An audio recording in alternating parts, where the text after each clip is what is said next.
Jadi ayo ya, kita temani saudara-saudara teman kita yang sedang patah hati. Jangan diketawakan.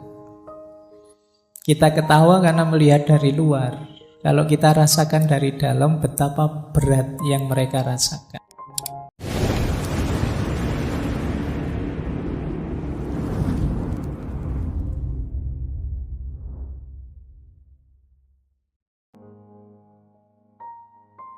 Assalamualaikum warahmatullahi wabarakatuh. Bismillahirrahmanirrahim. Hazrat Sultan Bahu. Hazrat Sultan Bahu itu mursyid Torekot Sarwari Qadiri. Yang Torekot ini berdiri sekitar abad ke-17. Banyak beredar Torekot ini di India, Pakistan, Bangladesh, dan sekitarnya. Nah, beliau ini produktif sekali. Beliau ini nulis kitab jumlahnya sekitar 140. Bandingkan dengan usia beliau itu panjang usia beliau sekitar 63 tahun. Usianya 63 tahun menulis 140 kitab. Itu kalau dikruskan usianya, itu setahun bisa 2, 3, 4 kitab. Setiap tahun dari hidup beliau. Itu kalau sejak umur setahun nulis buku ya. Mestinya kan tidak. Ini jadi produktivitas itu sebenarnya tidak juga tergantung dengan waktu. Jadi jangan merasa, wah bulan ini saya sudah melakukan ini kok Pak, berarti sudah produktif. Siapa tahu sebenarnya kamu bisa melakukan banyak hal lain lagi. Baik, nah kata-kata beliau menarik tentang patah hati ini. Nursing one broken heart is equal to the worship of many years. Ya, saya ngambilnya dari yang bahasa Inggris karena kitab-kitab beliau pakai bahasa Urdu dan bahasa Persia. Nah, kata beliau, nursing itu kan merawat, ngopeni orang yang patah hati, one broken heart, orang yang kecewa hatinya, orang yang gelisah galau, itu setara dengan ibadah bertahun-tahun. Oh, jadi maka bulan ini kita latihan ngopeni orang-orang yang patah hati. Jadi ayo latihan ya, karena seperti saya bilang di sesi pertama dulu, belakangan ini banyak orang depresi. Bahkan tingkat kematian karena depresi itu tinggi, mengalahkan kematian karena kanker. Jadi ayo ya, kita temani saudara-saudara teman kita yang sedang patah hati. Jangan diketawakan. Kita ketawa karena melihat dari luar. Kalau kita rasakan dari dalam, betapa berat yang mereka rasakan. Kadang-kadang di medsos itu malah dimarah-marahi. Ada orang depresi bahkan sampai mencoba bunuh diri, malah diketawakan, dimarah-marahi. Kita tidak tahu seberat apa beban yang ada di hati mereka. Bahkan kata Hazrat Sultan Bahu ini, kita merawat, menemani mereka yang patah hati itu seperti ibadah bertahun-tahun. Jadi ayo diperbanyak ibadah ya. Antara lain ngancani saudara teman-teman kita yang sedang patah hati. Mereka ini ada di fase-fase harus sering kita temani. Karena kalau sendirian biasanya ya mereka tidak kuasa menaklukkan diri mereka sendiri. Baik, bismillah kita mulai. Jadi pembukaannya ini ya. Ini anggap saja berarti malam hari ini kita latihan ibadah. Karena menemani orang patah hati itu setara dengan ibadah. Ada banyak hadis yang mengindikasikan justru Allah itu bersama-sama orang yang lemah, orang yang terpinggirkan, orang yang kesusahan, orang yang sakit, dan lain sebagainya. Ya tentu saja termasuk orang-orang yang patah hati ini. Siapa tahu mereka ini bisa jadi jalan kita untuk tambah dekat kepada Allah, menghadirkan ridhonya Allah, sayangnya Allah pada kita. Lah kalau saya sendiri yang patah hati Pak, gimana? Ya enggak apa-apa, kamu temani jiwamu sendiri kalau enggak ada yang menemani ya. Nanti ada pendapatnya Jalaluddin Rumi menarik tentang itu. Baik, bismillah kita mulai. Saya mulai dari yang ringan-ringan dulu, nanti di belakang agak berat. Saya awali dari Imam Syafi'i. Siapa tahu ini akarnya patah hatimu. Kata Imam Syafi'i, ketika hatimu terlalu berharap kepada seseorang, maka Allah timpakan ke atas kamu pedihnya sebuah pengharapan. Supaya engkau mengetahui bahwa Allah sangat mencemburui hati yang berharap selain Dia. Maka Allah menghalangimu dari perkara tersebut agar kamu kembali berharap kepadanya. Ini coba kamu pahami maksudnya Imam Syafi'i ya. Orang itu bisa patah hati karena dia kecewa pada orang lain. Kekecewaan ini muncul karena sebelumnya ada harapan pada orang lain itu. Kalau kamu tidak terlalu berharap, ya tidak terlalu kecewa. Semakin besar harapan, semakin besar kekecewaan. Besarnya harapan menunjukkan kemelekatan. Jadi, kalau harapanku padamu sangat besar, itu kan berarti aku tidak bisa dipisah darimu. Nah, siapa yang jargonnya kalau sedang berduaan, engkaulah segalanya. Engkaulah jenis-jenis gini itu. Harapanmu terlalu besar kepada manusia. Hati-hati. Allah itu di situ pakai diksi cemburu. Di beberapa pendapat orientalis yang agak benci dengan kita, kata-kata cemburu ini dikonotasikan negatif. Padahal cemburunya Allah itu menunjukkan Allah sangat cinta dengan kita. Persis seperti kita, kalau cinta dengan seseorang, terus orang lain kok melekat ke yang lain, itu kan kita cemburu. Bahagialah kalau kita dicemburui oleh Allah. Berarti itu bukti Allah mencintai kita. Buktinya Allah cemburu apa? Dipatahkan hati kita biar tidak terlalu melekat padanya. Nah, kenapa hati kita bisa patah? Ya karena kemarin terlalu melekat. Kamu terlalu berharap padanya, terlalu menginginkannya. Manusiawi wajar kita memerlukan, membutuhkan orang lain, termasuk membutuhkan pasangan untuk mewujudkan mimpi dan cita-cita kita, tapi jangan terlalu melekat. Kemelekatanmu yang berlebihan, ya setara di situ efek kekecewaan yang juga besar. Nah, ini membawa kemungkinan apa? Kita terus lupa misi utama kita di muka bumi ini. Kita lupa kewajiban utama dalam hidup kita. Akhirnya hanya asyik melayani orang yang sangat kita harapkan itu.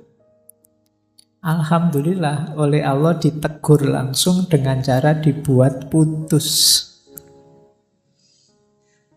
Akhirnya kita bisa lebih free, bisa sadar bahwa ternyata Allah cemburu ini. Alhamdulillah Allah masih cinta.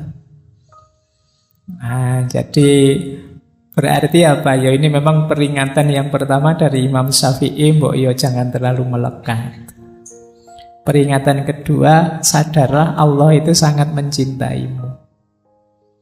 Peringatan ketiga, ketika engkau patah hati, segeralah kembali kepada Allah. Nah, ini dari quotes-nya Imam Syafi'i ini paling tidak kita punya pijakan awal sekarang, ya jangan sedepresi itu. Kita masih punya Allah yang justru menunggu kita. Allah sangat mencintai kita, mencemburui kita. Kita saja mungkin yang terlalu jual mahal kepada Allah. Nah, ini perspektif pertama dari beliau Imam Syafi'i.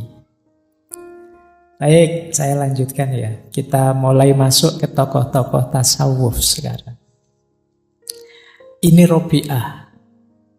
Di beberapa referensi ini salah satu munajatnya Robi'ah ketika dia masih jadi budak. Beliau ini sebenarnya lahir dari keluarga meskipun tidak kaya tapi terhormat, tapi mengalami banyak peristiwa tragis sehingga sampai beliau jadi budak. Dalam ceritanya ada momen ketika beliau pahit sekali, ketika beliau dikejar-kejar, ada seseorang yang ingin mencelakainya, kemudian sampai beliau terjatuh, terluka. Nah, ini salah satu kalimat yang beliau ucapkan saat terluka itu, yang di beberapa referensi bunyinya seperti ini. Ya Allah, aku adalah musafir, tanpa ayah dan ibu, seorang yatim piatu, dan seorang budak. Aku telah terjatuh dan terluka. Meskipun demikian, aku tidak bersedih hati oleh kejadian ini. Hanya aku ingin sekali ridhomu. Ini Robi'ah. Ada cerita yang lain. Satu ketika Robi'ah ini jatuh berdarah. Saat dia melihat tangannya berdarah, dia tersenyum. Terus bilang, Alhamdulillah. Nah, muridnya dan juga temannya heran. Jatuh kok Alhamdulillah, itu kan harusnya innalillahi. Tapi tidak, kata Robi'ah, Alhamdulillah, ini dari kekasihku. Apapun yang diberikan oleh kekasihku, bagiku itu indah. Ya, dia kan cintanya hanya pada Allah saja. Nah, kalimat munajatnya Robi'ah ini mengajarkan pada kita, apapun yang aku alami, sengsara seperti apapun, aku tidak masalah. Aku tidak sedih kok ya Allah, aku tidak galau. Asal engkau ridho padaku, itu sudah segalanya bagiku, kata Robi'ah. Jadi ungkapan seperti ini itu pasti muncul dari rasa cinta yang sangat dalam. Orang yang sudah cinta itu diberi apapun oleh yang dia cintai, termasuk hal-hal yang pahit sekalipun, dia tetap senang. Asal jangan dipisah dengan yang dia cintai. Maka cintanya Robi'ah pada Allah, yuk buahnya seperti ini. Dia rela sakit, dia rela berdarah-darah, gak masalah. Ya Allah, aku hanya ingin ridhomu saja. Ini dulu mirip ceritanya Rasulullah. Kan ada kisahnya Rasulullah itu waktu beliau berdakwah di Thaif. Kemudian di situ beliau dilempari batu, ditaburi pasir, berdarah-darah, dikejar anak kecil-kecil. Sampai beliau istirahat di salah satu kebunnya orang Thaif. Yang di situ beliau bermunajat pada Allah, panjang sekali munajatnya, yang salah satu kalimat masyhur sekali di munajat itu, ya Allah, in lam takun wadiban alayya fala ubali. Jadi meskipun aku berdarah-darah seperti ini, meskipun begitu beratnya ujian ini, asal engkau tidak murka padaku ya Allah, aku tidak peduli. Nah, batin yang bisa seperti ini itu syaratnya memang batin yang sudah mencintai Allah. Kalau kamu masih negosiasi dengan Allah, masih banyak pamrihnya, masih belum ikhlas, ya mungkin bisa mengucapkan seperti itu, tapi formalitas. Ngomongnya sambil meningis-meningis, nangis, itu tidak bisa senyum kayak Robi'ah. Kamu sakit berdarah-darah, sakit ini kok ya. Meskipun kamu bilang tidak apa-apa ya Allah, yang penting kamu ridho, tapi ya beda kalau tidak ada cinta di dalamnya, itu acting, formalitas. Kalau Robiah ya keluarnya otomatis dari batin yang mencintai Allah. Loh, di versi perspektif yang ini berarti ada jalan agar patah hatimu tidak berat. Apa? Masih ada Allah. Tidak masalah kok kamu putus, tidak masalah kok kamu kecewa. Dalam keinginanmu yang manapun, asal Allah ridho. Nah, ini cara berpikirnya para sufi. Tidak masalah kamu nyalon gagal. Tidak masalah kamu ditinggal pasanganmu. Tidak masalah kamu dimaki-maki orang di medsos. Tidak masalah banyak sekali kepahitan hidupmu. Yang masalah satu-satunya adalah ridhonya Allah. Ini Allah ridho padaku apa tidak dia? Nilaiku jatuh tidak apa-apa. Ujianku kepepet-pepet terancam DO tidak masalah. Asal Allah ridho saja tidak apa-apa. Nah itu alasanmu ya nanti kalau ditanya orang tuamu. Kok tidak lulus-lulus le? Wah, saya tenang aja Pak, saya tidak lulus juga tidak apa-apa, nilai jelek juga tidak apa-apa Pak, yang penting Allah ridho. Nanti dijawab sama orang tahu, mana bisa Allah ridho, kamu males. Baik, kita lanjutkan. Jadi ini cara pandangnya Robiah. Ada yang menarik dari perspektifnya Robiah tentang penderitaan.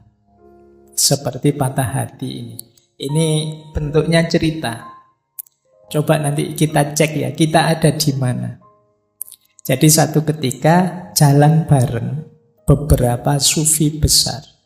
Robiah, kemudian Hasan al-Basri, Malik bin Dinar, dan Syakik al-Balkhi.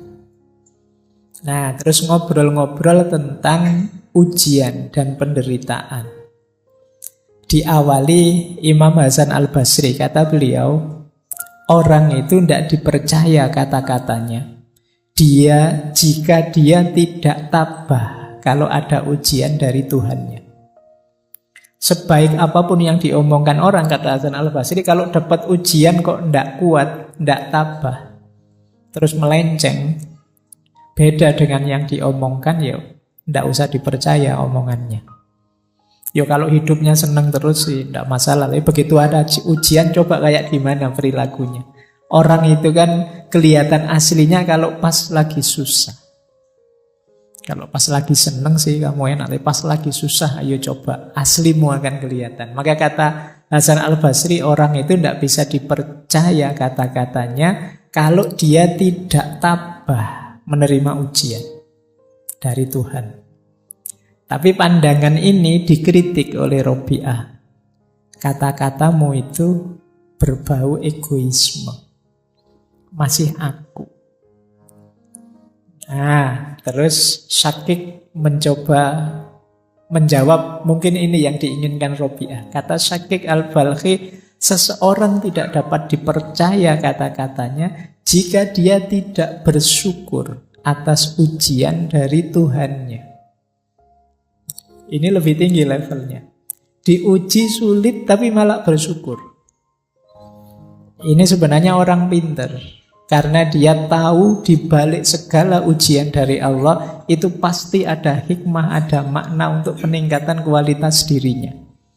Maka ketika diberi kesulitan dia bersyukur. Ini lebih tinggi. Kalau di Imam Hasan al-Basri tadi agak defensif, bertahan. Kalau di Syekh Syakik al-Balkhi ini enggak, dapat ujian malah bersyukur. Alhamdulillah ya Allah, Engkau beri aku ujian. Tapi kata Robiah, masih belum. Kita butuh yang lebih baik dari itu. Ini sudah luar biasa, ternyata masih kurang tinggi. Nah, Syekh Malik bin Dinar masuk. Kata dia, seseorang itu tidak dapat dipercaya kata-katanya jika dia tidak gembira atas ujian dari Tuhannya. Ini lebih tinggi. Kalau ini ketika dapat ujian malah gembira, malah alhamdulillah. Seperti Robiah tadi, seneng aku diuji oleh Allah, seneng aku hatiku dipatahkan oleh Allah. Tapi ya untuk nyampe sini saja berat. Tapi ini level tinggi memang. Di atas tadi tidak sekedar syukur, dia juga gembira. Itu pun Robiah masih belum. Jadi ada yang lebih baik dari itu. Nah, balik mereka bertiga tanya, terus gimana yang baik itu? Kata Robiah, seseorang tidak dapat dipercaya kata-katanya jika dia tidak melupakan ujian saat merenungi Tuhannya. Ini cara berpikirnya dibalik oleh Robiah. Kita itu kan ketika dapat ujian baru ingat Tuhan. Tapi kalau diriku dibalik, ketika kita ingat dekat dengan Tuhan, kita siap menerima apapun termasuk ujian. Jadi orang di levelnya Robiah ini bahkan sebelum mendapat ujian, dia sudah ikhlas, sudah ridho. Ya Allah, Engkau beri apapun aku siap. Yang paling pahit pun aku siap. Asal Engkau tidak meninggalkanku. Ini yang saya bilang tadi, level cinta. Sulit orang seperti ini, karena itu berarti dia tidak tidak minta yang sifatnya menyenangkan, menggembirakan. Yang dia minta hanya biar bisa dekat pada Allah. Kalau kita kan masih banyak permohonan macam-macam kepada Allah. Kalau Robiah tidak, dia mintanya Allah saja. Nah, ini coba ya nanti kalian ada di mana. Kalau ada ujian kalian tabah, atau kalian bersyukur, atau kalian gembira, atau tidak kamu pikir sama sekali, siap menerima apapun asal dekat terus dengan Allah. Nah, ini jawabannya tidak bisa apalan ya. Karena kalau mahasiswa kalau ditanya begitu mesti apalan. Apalan itu dia jawab yang paling baik. Kamu tanya yang jujur, dirimu ada di mana, nanti ayo kalau memang masih di bawah ya kalau bisa naik kelas. Jadi semula sih saya menarget tabah Pak kalau dapat ujian. Ya siapa tahu bisa naik level, bisa bersyukur. Atau bisa gembira. Atau sudah saya tidak mikir itu, fokusku Allah saja. Diberi apapun yang pahit, yang manis, ayo. Jadi ketika ingat Allah, siap menghadapi ujian apapun.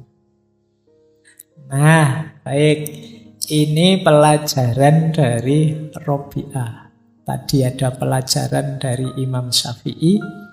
Kita sekarang dapat pelajaran dari Robiah. Yang pertama, bagaimana kita hanya mencari ridhonya Allah. Yang kedua, bagaimana kita siap menerima apapun ketetapannya Allah, termasuk yang manis, termasuk yang pahit, asal Allah selalu dekat dengan kita.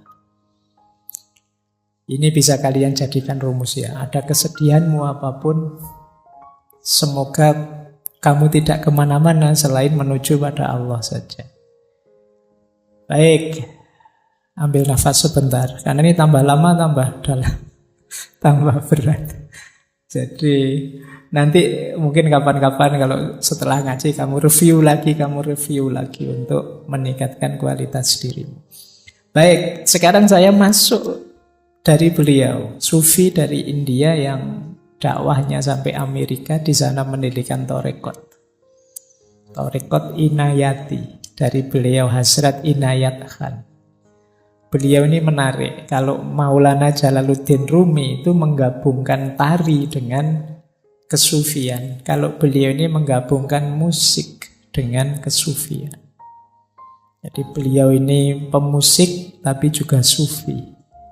Menulis banyak sekali tentang musik. Dulu pernah kita bahas. Saya lupa itu di tahun berapa, mungkin 2021 atau berapa, zaman pandemi. Saya masih ingat karena di era pandemi kan saya ngomong sendiri di kamar itu. Ya, antara lain ditemani oleh beliau Hasrat Inayat Khan ini. Baik, ada beberapa pandangan dari Hasrat Inayat Khan. Yang pertama, beliau mengingatkan kita, mirip seperti Imam Syafi'i tadi, cinta adalah berkah, tetapi berubah menjadi kutukan dalam keterikatan. Jadi lagi-lagi penyakitnya adalah keterikatan. Loh Pak, gimana Pak? Saya mencintai tapi tidak terikat, itu bagaimana? Jadi kalian membutuhkan orang lain, ya. Kalian memerlukan orang lain untuk mendukung aneka kepentinganmu manusiawi. Tapi jangan terikat. Terikat itu berarti menjadikan dia segalanya. Kalau tidak dia, ya tidak. Kalau tidak ada dia, aku tidak mungkin bahagia. Kalau tidak ada dia, aku tidak mungkin jadi orang baik. Kalau tidak ada dia, aku tidak. Ini namanya terikat. Jadi tidak terikat itu alhamdulillah kamu mau bersama-sama denganku untuk bertauhid, menomorsatukan Allah. Tapi kamu tidak segalanya. Seandainya tiba-tiba ada peristiwa terus kita berpisah, yang penting aku tidak bisa dengan Allah saja. Nah, ini namanya keterikatan. Jadi keterikatan itu ketika yang selain Allah terlalu melekat di kita sehingga menghalangi kedekatan kita kepada Allah. Jadi itu namanya kemelekatan. Makanya dalam Al-Quran itu ada beberapa ayat yang agak unik. Misalnya ayat yang menyebut amwalukum wa auladukum fitnah. Bahwa hartamu juga anak-anakmu itu oleh Al-Quran bisa jadi fitnah. Itu kan kita heran, loh kok anak-anak bisa jadi fitnah? Karena kita kadang terlalu melekat sehingga menghalangi kita dari Allah. Jadi ini yang disebut kemelekatan. Makanya cinta itu barokah. Tapi kalau berubah jadi kemelekatan, ya dia jadi kutukan. Kenapa jadi kutukan? Menghalangi kita dari Allah. Maka cintamu pada yang selain Allah jadikan sebagai jalan untuk kamu lebih dekat kepada Allah. Kalian berdua yang saling mencintai, melekatlah sama-sama pada Allah. Jangan kalian yang saling melekat tapi jauh dari Allah. Istilah melekat itu tidak enak ya, Pak. Suruh melekat sama-sama malah ngeri. Ya wis pokoknya hindari kemelekatan lah. Jadi keterikatan biar tidak kemelekatan ya. Jadi itu rumus. Ini mirip seperti yang disampaikan oleh Imam Syafi'i tadi. Yang kedua kata Hasrat Inayat Khan, seseorang tidak perlu jatuh dalam cinta, tapi dia harusnya bangkit melalui cinta. Nah, mulai sekarang boleh kalian merevisi istilah jatuh cinta. Ya, kalau bahasa Inggris itu fall in love. Ini juga sudah diinisiasikan oleh Erich Fromm. Jangan fall in love, tapi standing in love. Jangan jatuh dalam cinta, tapi tegaklah dalam cinta. Standing in love. Tegakkan cinta dalam dirimu. Bukan kok kamu jatuh karena cinta. Jadilah manusia sejati yang menghidupkan cinta. Bukan orang yang kalah dan jatuh karena cinta. Jadi jangan falling in love, tapi standing in love. Tidak tahu bahasa Indonesianya standing in love itu apa ya. Ya pokoknya aku siap menegakkan cinta bersamamu. Nah, bukan aku jatuh cinta padamu. Jadi biar sama-sama tegak. Kalau istilahnya Hasrat Inayat Khan, seseorang harus bangkit, muncullah, eksislah melalui cinta. Jadi cinta jangan jadi kuburanmu. Ketika jatuh cinta kamu terus hilang, tidak otentik lagi. Tapi cinta jadi jalanmu untuk eksis. Jalanmu untuk hidup, menyayangi dan mencintai. Jadi ini nasihatnya Hasrat Inayat Khan. Jadi kenapa kok orang bisa patah hati? Jangan-jangan kemarin memang mode cintanya mode jatuh cinta. Pasti saja kamu jatuh. Maka ayo standing in love. Biar kamu tegak. Jadi bareng-bareng menegakkan diri. Eksis. Baik. Terus yang ketiga, ini lanjutannya sebenarnya. Dari cangkang patah hati muncul jiwa baru yang lahir. Seandainya dalam cinta kalian mengalami patah hati, tidak masalah. Jadi ada sunnatullah dalam hidup ini bahwa menyusuli kehancuran itu pertumbuhan.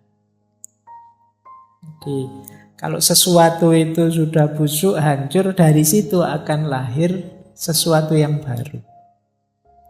Maka dari cangkangnya patah hati, lahirlah jadi orang baru. Lahirlah jadi manusia yang baru. Kalau kalian sangat kecewa dengan apapun sebelumnya dalam hidupmu, tidak hanya patah hati ditinggal pacar, kecewa karena apapun, maka jangan ambruk, jangan jatuh. Keluarlah tegak bahwa inilah aku yang baru sekarang. Misalnya kok sangat apes, terpaksa kamu kuliah kok di DO. Begitu kamu di DO, keluar dari kampusmu sambil bilang, inilah aku yang baru, yang lahir. Jadi keruntuhanmu adalah sumber kelahiranmu kembali. Jadi kamu tidak depresi.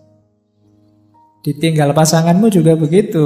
Begitu ditinggal, ya sudah, sekarang aku sendiri. Berarti inilah aku yang sekarang baru, yang tidak kayak kemarin, yang tiap hari stres karena ngeladeni kamu. Sekarang aku bebas.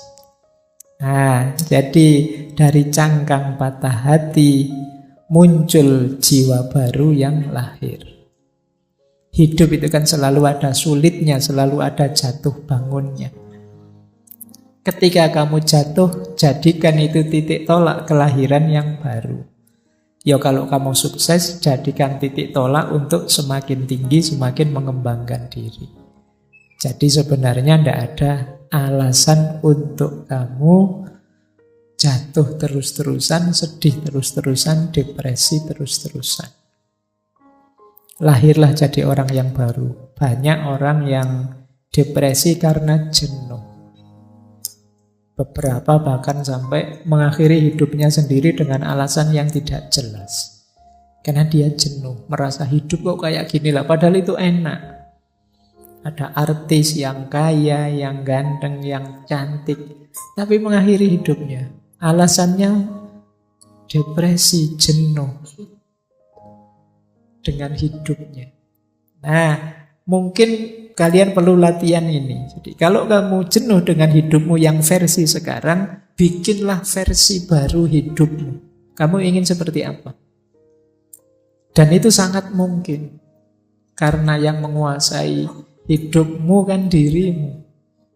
Manusia itu paket potensi, bukan paket jadi. Kamu ingin jadi apa saja bisa.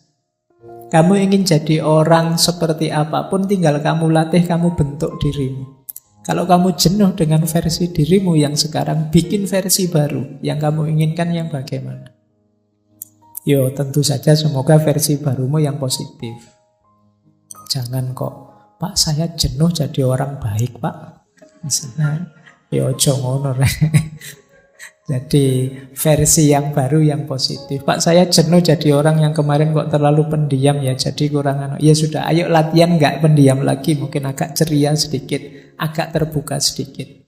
Pak saya ini jenuh Pak, melihat diri saya itu loh, kok cerewet saya itu. Ayo coba yuk latihan ngerem sedikit biar tidak cerewet, bisa kok. Jadi engkau adalah seperti apa engkau bentuk hidupmu. Jadi jangan merasa dirimu itu harga mati.